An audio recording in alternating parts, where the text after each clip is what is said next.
মূলা গাভৰু সমাধি ক্ষেত্ৰত বহু দিনৰ পৰা ইয়াতে স্থানীয় ৰাইজে বিধায়ক পদ্ম হাজৰিকা ঠাকুৰ সকলোৱে আমন্ত্ৰণ কৰি আছিলে।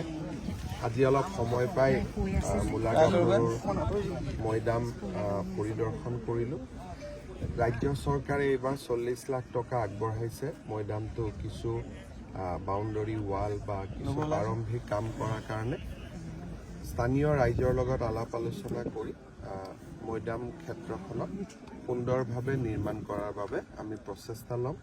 মূলা গাভৰু অসমৰ নাৰী সমাজৰ শৌৰ্য বীৰ্যৰ প্ৰতীক। আমি উপযুক্তভাৱে মূলা গাভৰু এই মৈদাম ভাগ সংৰক্ষণ কৰাৰ কাৰণে ব্যৱস্থা ল'ম। অসমৰ প্ৰথম বিহু মুকলি বিহু মাধুৰী হাটত আপুনি যাব? এতিয়া তালৈকেও যাম আৰু তাতে আপোনালোকক লগ পাম। আজি নিৰ্বাচনী আয়োগে গধূলি 5 বজাত সাংবাদিক মেল পাতিছে। গতিকে সাংবাদিক মেলতে তেখেতসকলে দিন বাৰ ঘোষণা কৰিব।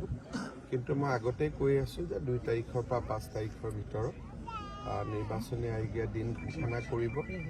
আৰু আজিয়ে যিহেতু তেওঁলোকে সংবাদ মেলখন পাতিছে, গতিকে ধাৰণা কৰিব পাৰি যে হয়তো আজিয়ে তেখেতসকলে নিৰ্বাচনৰ দিন ঘোষণা কৰিব। ছাৰ, আপোনালোক দলীয়ভাৱে সাজুনে প্ৰাৰ্থীবিলাক বাছনি কৰা? আমি নিৰ্বাচনৰ দিনটো দেখি লওঁ, কিমান দিন মনোনয়ন আছে, কি আছে।